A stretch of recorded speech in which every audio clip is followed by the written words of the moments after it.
ចាបងប្អូននេះជាយ៉ាអ៊ូដែលខ្ញុំធ្វើហើយបងប្អូនរហដងខ្ញុំធ្លាប់តែធ្វើនៅក្នុងឆ្នាំងឯងដាក់ក្នុងឆ្នាំងហើយយើងផ្ងុំទឹកផ្ងុំអីតែថ្ងៃហ្នឹងខ្ញុំធ្វើពីធុងទឹកកកវិញបងប្អូនមានតែធុងទឹកកកអាចធ្វើយ៉ាអ៊ូញ៉ាំនៅផ្ទះខ្លួនឯងបានហើយបងប្អូនថ្ងៃហ្នឹងខ្ញុំធ្វើរសជាតិ Passion ហើយជាដំបូងយើងមានគ្រឿងផ្សំយើងរៀបគ្រឿងផ្សំរៀបអីឲ្យហើយទៅណាបងប្អូនទៅលើយ៉ាអ៊ូឬក៏ទឹកដោះគោស្រស់បងប្អូនត្រូវតែទុកវានៅក្រៅឲ្យបាត់ត្រជាក់សិនចាំយើងយកទៅធ្វើជាដំបូងខ្ញុំប្រើទឹក700 ml ទឹកដោះគោខាប់នឹងមួយកំប៉ុងថ្ងៃហ្នឹងខ្ញុំមកដាក់ស្ករទេបងប្អូនខ្ញុំដាក់តែទឹកដោះគោខាប់មួយកំប៉ុងហ្មងម្ដងខ្ញុំដាក់ស្ករហើយនឹងទឹកដោះគោខាប់វីដេអូចាស់មាន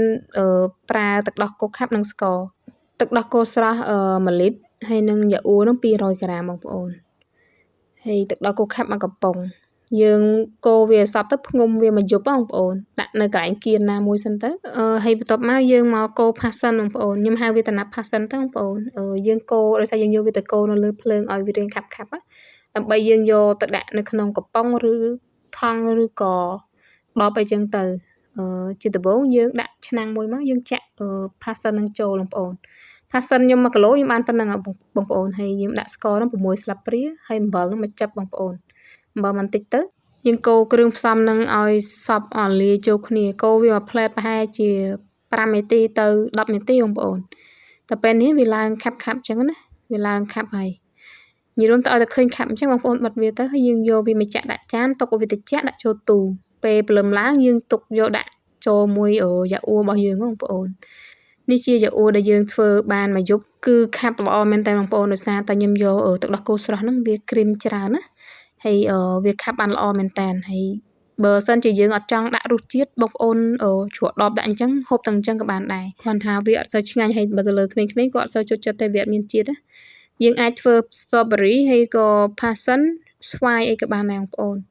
យើងអាចធ្វើបានដូចគ្នាហើយជាដំបូងមកយើងយកជ្រក់ចូលដបបងប្អូនប្រអប់អីក៏បានដែរបងប្អូនហើយកន្លអីក៏បានដែរឲ្យញរមទៅងាយស្រួលបងប្អូនមាននៅក្នុងផ្ទះអញ្ចឹងហើយខ្ញុំដាក់តំណាប់នឹងមុនដាក់តំណាប់នឹងមុនហើយខ្ញុំវាសវាមកតិចតិចបងប្អូនដើម្បីវាឃើញម៉ូតស្អាតបងប្អូនអាច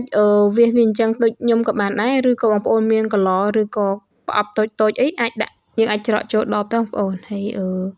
និយាយរួមទៅយើងអាចទុកបានមួយអាទិ